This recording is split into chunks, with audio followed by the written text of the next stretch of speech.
கோபுரம் டிவி நேயர்களுக்கு இனிய வணக்கம்.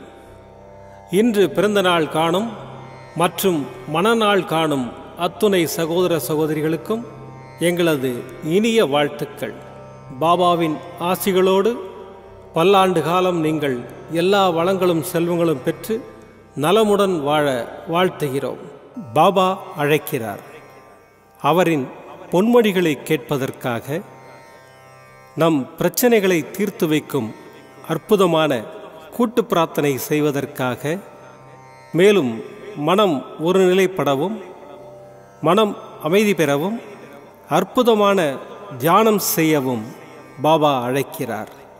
பாபா நம் கரங்களை பிடித்து அழைத்துச் சென்று அற்புதம் நிகழ்த்தவிருக்கிறார். வாருங்கள், பாபாவின் பொன்மொழிகளை தரிசனம் செய்வோம். அன்பு குழந்தையே, எந்த ஒரு சூழ்நிலையிலும் கவலை கொள்ளாதே, பயப்படாதே. அப்படிப்பட்ட நிலையில் நீ என்னை மனதார நினைத்தால் மறுகணமே நான் உன்னுள் இருப்பேன். அதை தாங்கும் வலிமையையும் பிரச்சனைகளை எதிர்கொள்ளும் தைரியத்தையும் உன்னுள் இருக்கும் நானே அளிக்கின்றேன். என் பக்தனின் வாழ்க்கையில் நடக்கும் எந்த ஒரு செயலும் எனது அனுமதியின்றி நடக்காது. அவனது வாழ்வில் என்ன நடந்தாலும் அவனது நன்மைக்காக மட்டுமே நான் நடத்துகின்றேன் என்பதை முழுமையாக நம்புவானவன். அவன் வாழ்வில் அனுபவிக்கும் ஒவ்வொரு சுகங்களும் என் ஆசீர்வாதத்தால் அளிக்கப்பட்டது. தாய் எப்படி தன் குழந்தைக்கு ஒவ்வொன்றையும் பார்த்து பார்த்து செய்வாளோ, அதை போன்று சாயி பக்தர்களாகிய நீங்களும் எதற்கும் பயப்பட வேண்டாம், கவலைப்பட வேண்டாம். என்னை முழுமையாக நம்புங்கள். நடக்கப்போகும் அற்புதங்களை மகிழ்ச்சியோடு அனுபவியுங்கள். உன் அப்பா சாய் இருக்கிறேன், கலங்காதே. ஓம் சாய்ராம். பாபாவின் அற்புதமான பொன்மொழிகளை தரிசனம் செய்தோம். அடுத்த நிகழ்வு கூட்டு பிரார்த்தனை. நம் மனநலன் சார்ந்த பிரச்சனைகளுக்காகவும் உடல் நலன் சார்ந்த பிரச்சனைகளுக்காகவும் மற்றும் நம் அனைத்து விதமான பிரச்சனைகளுக்காகவும் சாய்நாதரிடம் கூட்டு பிரார்த்தனை செய்வோம். வாருங்கள், இந்த அற்புதமான கூட்டு பிரார்த்தனையை செய்வோம். பிரார்த்தனாஷ்டகம். 8 பிரார்த்தனைகள். சாந்தமான மனம் கொண்ட சாயிநாதரே, அறிவின் சிகரமே, அன்புள்ளம் கொண்டவரே, கருணை கடலே, உண்மையின் இருப்பிடமே, மாயை என்னும் இருளை அகற்றுபவரே, ஜாதி மத பேதங்களுக்கு அப்பாற்பட்டவரே, எங்களின் புரிந்து கொள்ளும் திறமைக்கு அப்பாற்பட்டவரே, அன்பின் இருப்பிடமே, ஷீரடி வாழ் இறைவனே, என்னை காப்பாற்றும், என்னை காப்பாற்றும். ஞான சூரியனே, ஞானத்தை வழங்குபவரே, பக்தர்களின் மனங்களில் உலவிடும் பரமஹம்சரே, அனைத்து நன்மைகளுக்கும் காரணமானவரே, தங்களை சரணடைந்தவரை காப்பவரே, படைக்கும் தொழில் புரியும் பிரம்மாவும் காக்கும் கடவுளான விஷ்ணுவும் நீங்களே. 3 உலகங்களையும் யுகங்கள் முடிவில் தன்னுள் ஐக்கியமாக்கிக் கொள்ளும் ருத்திரனும் தாங்களே. நீங்கள் இல்லாத இடம் இந்த பூமியில் ஏது? எல்லாம் அறிந்த இறைவன் நீங்கள்.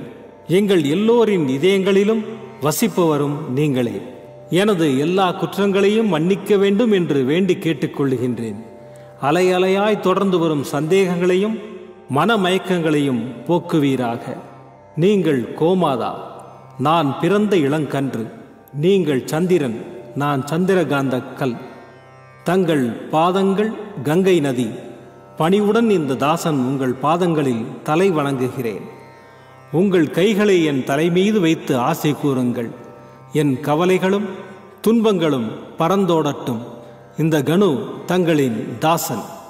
இந்த 8 துதிகளையும் கூறி நான் உங்களை சாஷ்டாங்கமாக நமஸ்கரிக்கின்றேன். எனது பாவங்கள், துன்பங்கள் மற்றும் ஏழ்மை நிலை இவை யாவும் உடனடியாக விலகி ஓடட்டும். ஓம் சாய்ராம், ஓம் சாய்ராம், ஓம் சாய்ராம். அற்புதமாக கூட்டு பிரார்த்தனை செய்தோம். பாபா நம்முடைய கோரிக்கையை ஏற்று நிச்சயமாக நமக்கு அற்புதங்களை செய்வார் என்பது சத்தியம். இனி கண்களை மூடி பாபாவை மனதில் நிறுத்தி பாபாவின் அற்புதமான சக்தி வாய்ந்த மந்திரத்தை அனுபவிப்போம். दशरथपुत्राय विद्महे सीतावल्लभाय धीमहि तन्नो रामः प्रचोदयात्।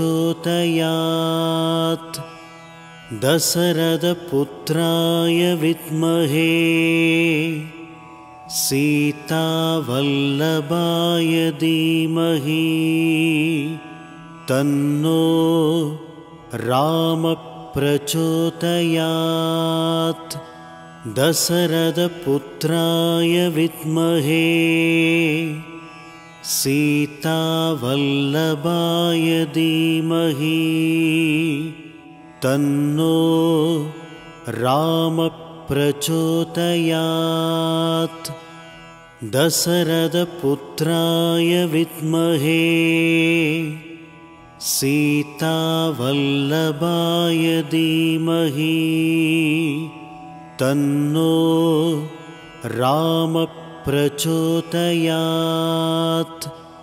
दशरथपुत्राय विद्महे सीतावल्लभाय धीमहि तन्नो रामः प्रचोदयात्। दशरथपुत्राय विद्महे सीतावल्लभाय धीमहि तन्नो रामः प्रचोदयात्। दशरथपुत्राय विद्महे सीतावल्लभाय धीमहि तन्नो रामः प्रचोदयात्। दशरथपुत्राय विद्महे सीतावल्लभाय धीमहि तन्नो रामः प्रचोदयात्। दशरथपुत्राय विद्महे सीतावल्लभाय धीमहि तन्नो रामः प्रचोदयात्। दशरथपुत्राय विद्महे सीतावल्लभाय धीमहि तन्नो रामः प्रचोदयात्। दशरथपुत्राय विद्महे सीतावल्लभाय धीमहि तन्नो रामः प्रचोदयात्। दशरथपुत्राय विद्महे सीतावल्लभाय धीमहि तन्नो रामः प्रचोदयात्।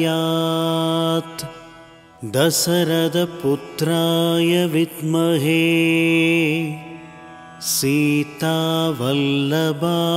धीमहि तन्नो रामः प्रचोदयात्। दशरथपुत्राय विद्महे सीतावल्लभाय धीमहि तन्नो रामः प्रचोदयात्। दशरथपुत्राय विद्महे सीतावल्लभाय धीमहि तन्नो रामः प्रचोदयात्। दशरथपुत्राय विद्महे सीतावल्लभाय धीमहि तन्नो रामः प्रचोदयात्। दशरथपुत्राय विद्महे सीतावल्लभाय धीमहि तन्नो रामः प्रचोदयात्। दशरथपुत्राय विद्महे सीतावल्लभाय धीमहि तन्नो रामः प्रचोदयात्। दशरथपुत्राय विद्महे सीतावल्लभाय धीमहि तन्नो रामः प्रचोदयात्। दशरथपुत्राय विद्महे सीतावल्लभाय धीमहि तन्नो रामः प्रचोदयात्। दशरथपुत्राय विद्महे सीतावल्लभाय धीमहि तन्नो रामः प्रचोदयात्। दशरथपुत्राय विद्महे सीतावल्लभाय धीमहि तन्नो रामः प्रचोदयात्। दशरथपुत्राय विद्महे सीतावल्लभाय धीमहि तन्नो रामः प्रचोदयात्। दशरथपुत्राय विद्महे सीतावल्लभाय धीमहि तन्नो रामः प्रचोदयात्। दशरथपुत्राय विद्महे सीतावल्लभाय धीमहि तन्नो रामः प्रचोदयात्। दशरथपुत्राय विद्महे सीतावल्लभाय धीमहि तन्नो रामः प्रचोदयात्। दशरथपुत्राय विद्महे सीतावल्लभाय धीमहि तन्नो रामः प्रचोदयात्। दशरथपुत्राय विद्महे सीतावल्लभाय धीमहि तन्नो रामः प्रचोदयात्। दशरथपुत्राय विद्महे सीतावल्लभाय धीमहि तन्नो रामः प्रचोदयात्। दशरथपुत्राय विद्महे सीतावल्लभाय धीमहि तन्नो रामः प्रचोदयात्।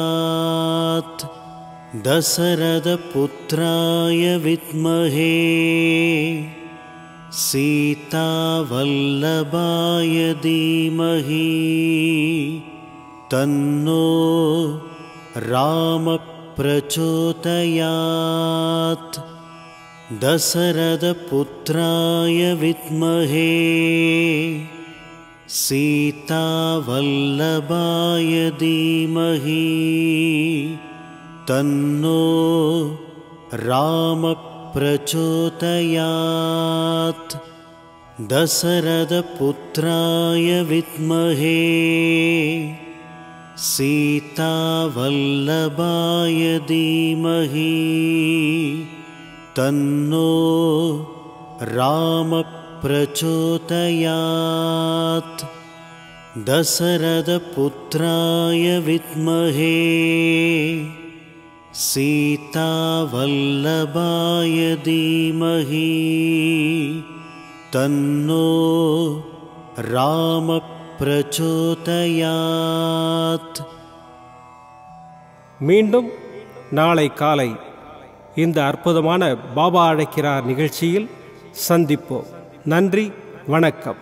விதம் விதமான பக்தி நிகழ்ச்சிகளை உங்களுக்காக தந்து கொண்டிருக்கிறது உங்கள் கோபுரம் டிவி. உங்களுக்கு பிடித்த நிகழ்ச்சிகளை லைக் செய்யுங்கள், உங்களுக்கு பிடித்த மாணவர்களுக்கு ஷேர் செய்யுங்கள். மேலும் சப்ஸ்கிரைப் செய்வதோடு மட்டுமல்லாது அருகில் இருக்கும் பெல் பட்டனை கிளிக் செய்து கோபுரம் டிவி நிகழ்ச்சிகளை உடனுக்குடன் தெரிந்து கொள்ளுங்கள். மற்றும் ஒரு மகிழ்ச்சியான செய்தி, கோபுரம் டிவி ஆப்பை கூகுள் பிளே ஸ்டோரில் ஃப்ரீ டவுன்லோட் செய்து கோபுரம் டிவி நிகழ்ச்சிகளை தொடர்ந்து கண்டுகளியுங்கள். பாருங்கள், ரசியுங்கள், பரவசமடையுங்கள். gopuramtv.com. பக்தி பக்திமயம்.